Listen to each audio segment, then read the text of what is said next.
Hey, it's me, Bria. I've got a different sort of video for you this week than I have been doing lately. Not an art vlog, but a serious vlog. I don't know if you can hear it too well in my voice, but my voice is still a little raw, still a little hoarse after spending most of my Wednesday, like most of my fellow queer and trans people in this occupied territory we call Canada. We spent most of our Wednesday yelling and chanting at bigots who wanted to push us back into the closet at one of the many 1 million March for Children events held across Canada and all the different major cities and some not so major cities. Ostensibly, these events were to protest children being indoctrinated into the woke ideology of telling them that queer and trans people exist and that they are in their communities, and maybe even some of their friends might be queer or trans, and maybe you shouldn't treat those people like garbage for literally no reason. But they don't like that. They don't like that indoctrination, which they totally weren't doing any indoctrination at all. They totally didn't bring children on stage to have them repeat memorized and rehearsed slogans and to, sometimes have their masks slip and say horrendously bigoted things to the dismay of all the people in their movement who are trying to make them look not unhinged. I like to say that the gays are psychopaths and we're not psychopaths. No, that's not true. One more thing to say. No, that's not good. The gays, they are disgusting. But no, we're the ones doing the indoctrination by teaching kids that, sometimes people are gay. Sometimes people are trans. Maybe you are gay. You don't have to be. But if you are, that's okay. And you're allowed to do what you want to do with your life if you want to. In every city where these events were held, they were met with a valiant counter-protest. In most instances, they were outnumbered. The bigots were outnumbered by the counter-protesters. But in some instances, there were more bigots than there were counter-protesters, and we commend those people that stood up even in the face of overwhelming odds. In my home city of Vancouver, we showed up in droves. We thoroughly outnumbered them. We stood together with the unions in a very base decision, a stand with queer and trans people. We had support of politicians. We had support of educators. We had support of everyone who kind of matters, really. And we were able to gather together in a wonderful counter ceremony and have some great presentations. And then when they did their little event, we surrounded them and shouted them down and drowned out their hateful rhetoric. We are not having any space for it. We did not give them an inch. They don't get to preach hate against our people unopposed. We did such a good job opposing them that they actually packed up early. They got frustrated and eventually just stopped at a certain point, which is definitely a win in my book. Although those moments of frustration did allow for many mask-off moments. You could see their composure slipping, and you could see a glimpse of their real selves.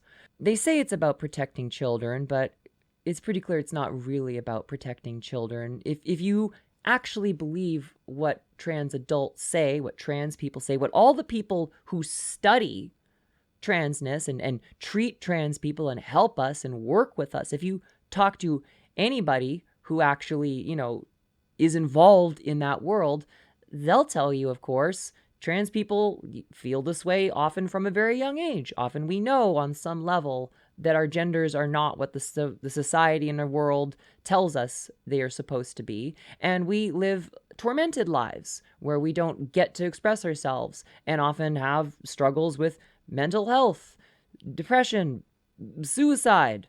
It's a very well established thing. And overwhelmingly, if you allow those people to live as their true selves and express themselves in however they feel they need to express themselves, and if they're treated with dignity and respect the way you would treat any other person with dignity and respect by, say, referring to them by their name and referring to them by the pronouns that fit for them, for who they are as a person, if you show them that basic respect, magically they do so much better, and they don't, hate themselves and want to die all the time. And they end up being happy, productive members of society who live fulfilling lives. But if you believe all that, then it's no issue. You would be like, oh, well, of course, maybe if a child is expressing these kinds of thoughts, maybe we need to give that child room to express this and see if this is what they want to do. And then they won't be miserable and want to die. But no, can't have that. Because if you don't believe, say, that it's valid to be a trans adult, then you would not believe it's valid to be a trans child. These people say, I can't stop you from being who you are and ruining your life by transitioning, but I can stop children. So I'm going to stop children from doing that. And that will totally solve the problem, as though all of us somehow were indulged and didn't get repressed growing up. And then that fixed us and made us not come out. Come on, like, it doesn't work to repress it. None of the research indicates it works to repress it. There's no evidence at all that that's a good idea, but they don't like trans people. They think we're icky. They're going to suppress it in their children if they're given the chance. Their masks slipped many times, and they, would just say what they really thought. I was pretty frequently called the R word. I was called mentally defective. There were lots of threats of locking us up in, mental institutions and prisons. I literally saw a man get arrested for going on a loudspeaker with a microphone and an amp and saying he was going to kill us. He was yelling threats and challenging people to fights, and eventually got so flustered and upset, he said he was going to kill us. And then the police promptly tackled him and arrested him, which is, okay, good. I'm not going to be pro-cop here, but at least they did the job they're ostensibly there to do. But you could see it in the guy's eyes. You could see it in the eyes of all the guys around him. That's what they were really thinking. That's what they were really wanting. And he just got pissed off enough. And he just got pissed off enough that he, let it slip and said the quiet part loud. They said the quiet part loud lots of other times, of course, too. If it's not literal death threats, then it'll be saying things like, whoa, we accept the LGBs. We're okay with the gays. We've got LGB Alliance. We've got Gays Against Groomers. We are not queer phobic. It's just the trans people we don't like. But then the moment that the speaker would get frustrated by being shouted down and talked over by the crowd trying to drown out their hate propaganda, he'd say things like, literally, I quote, "You see what happens when you give people a bit of leash?" Use the word leash. "And let them get married? This is what they do." Do you hear that, gays? Do you hear that, non-trans gays? This is what they think of you. Marriage equality was passed in Canada like 20 years ago. And they're already saying, oh yeah, that was a mistake. We're going to get rid of that. We gotta roll this stuff back. I hope the Gays Against Groomers heard that. I heard people say things and hold signs saying things like, you're free to live your life however you want. You can ruin your life however you want, but you don't get to ruin my life. And then in the next breath say, we're going to take control of the government and change the Constitution and institute a government of morals. They said morals, and get rid of all you people. So they're very accepting of other people, and they don't have any other kind of agenda at all. The most infuriating thing I would hear them say is something like, we all need to stop letting ourselves be divided against one another. We need to stand together at an event where they're trying to divide people and get people to stand against queer and trans people. They said this in the same breath as attacking unions, making anti-union statements, saying that the union's very base decision to stand with queer and trans people was somehow a nefarious plot to grab power.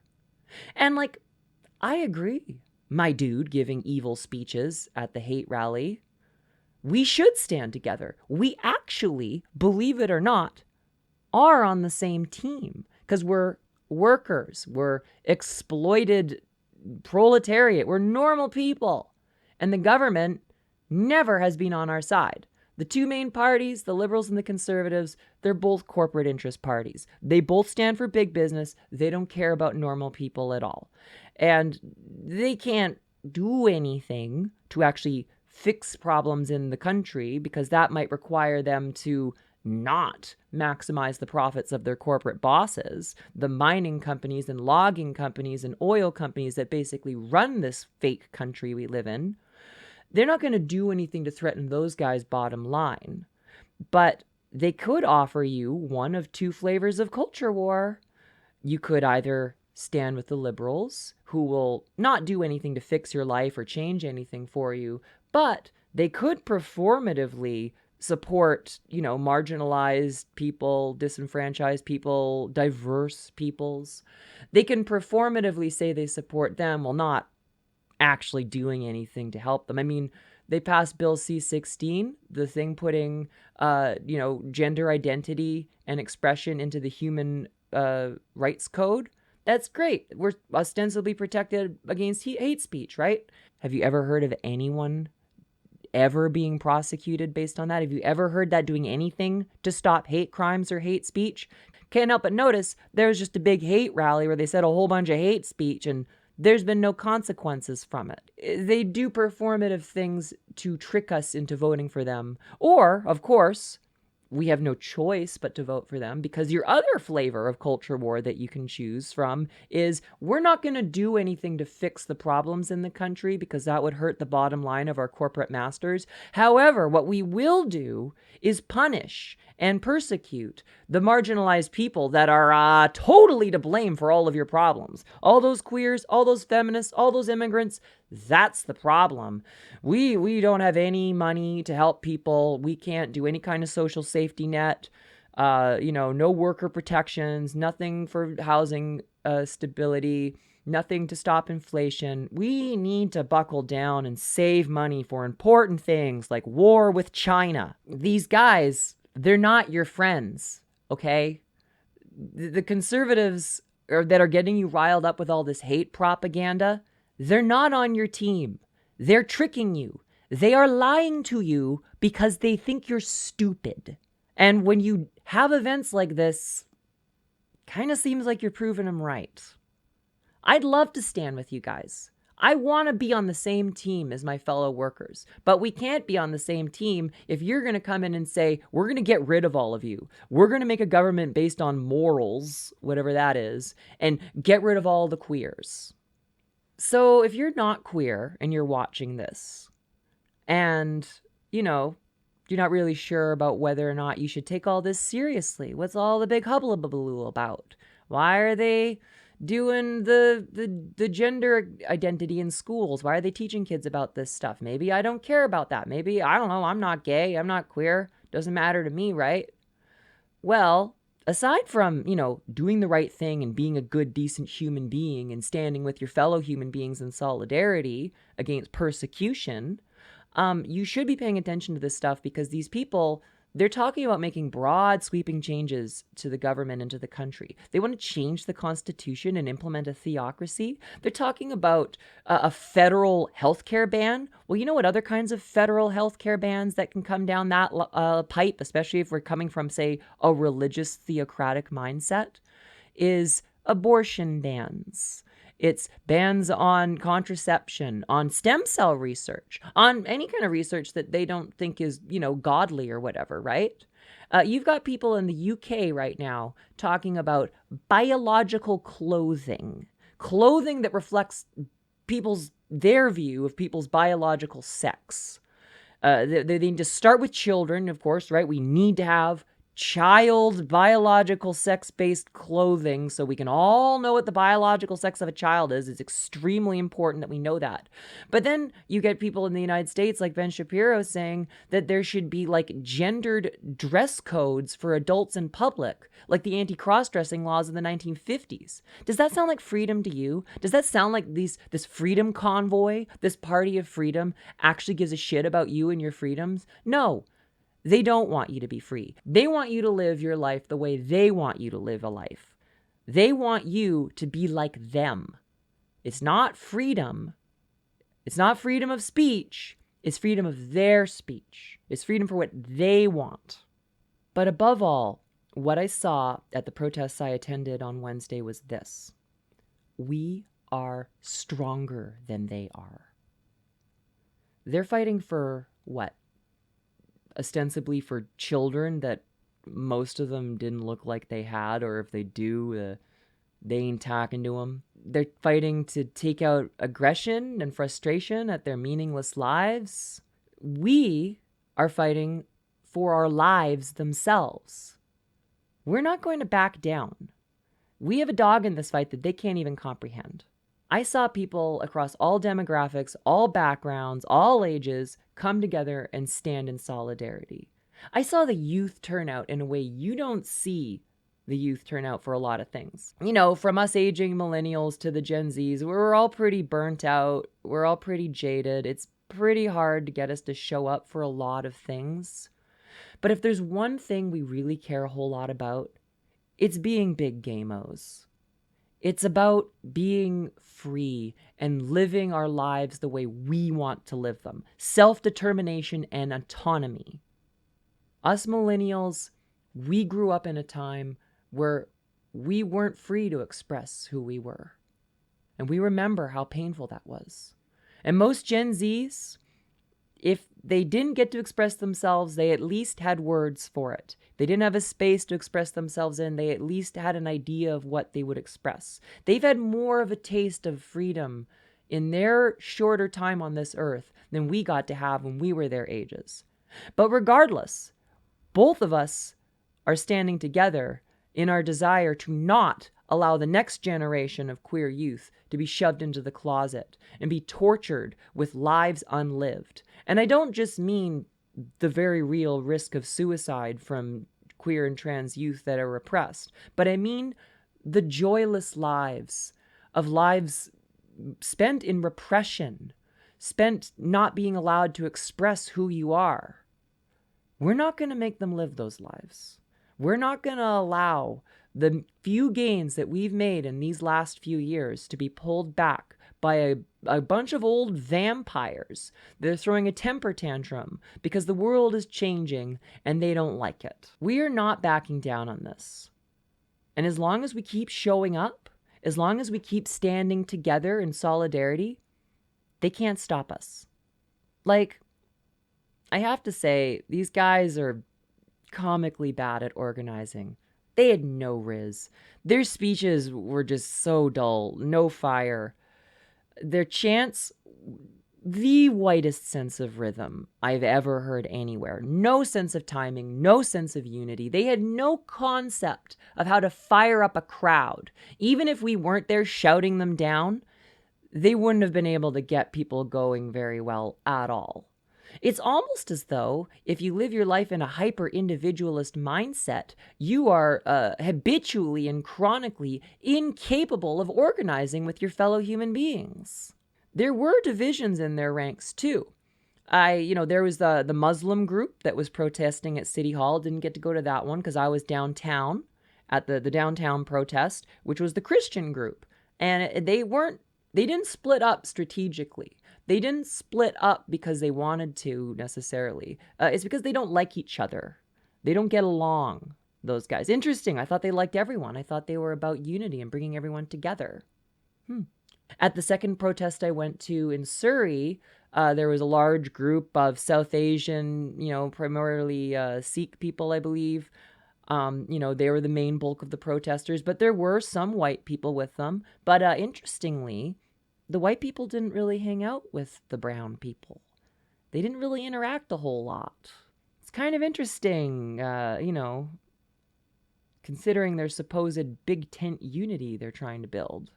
In all of this, I'm reminded, as I often am, of the proverb of the fox chasing the hare. Who runs faster, the fox or the hare? Well, the hare, most of the time. Because the fox is simply running for their supper, whereas the hare is running for their life. But of course, we're not running, we're fighting. And predators don't want to fight. They want a victim. Most of the time, if you even slightly fight back against even fearsome predators like sharks and bears, they'll back off. They can't afford to get hurt. Whereas the prey, you can't afford to not fight. You have to fight. Even when cornered, The mouse can fend off the cat. And when they stand together, the herd can fend off the lions. And these guys, from what I can see, they ain't no lions. They're fundamentally soft because they live soft lives. They live lives of comfort where they have never had to actually fight for anything. Their place in the world has just been spoon-fed to them. Whatever difficulties they've faced, they've always understood their place in the world because it's a comfortable place. It's the place that daddy tells them they're supposed to be. We, just to be who we are, have had to fight in ways they can't even imagine.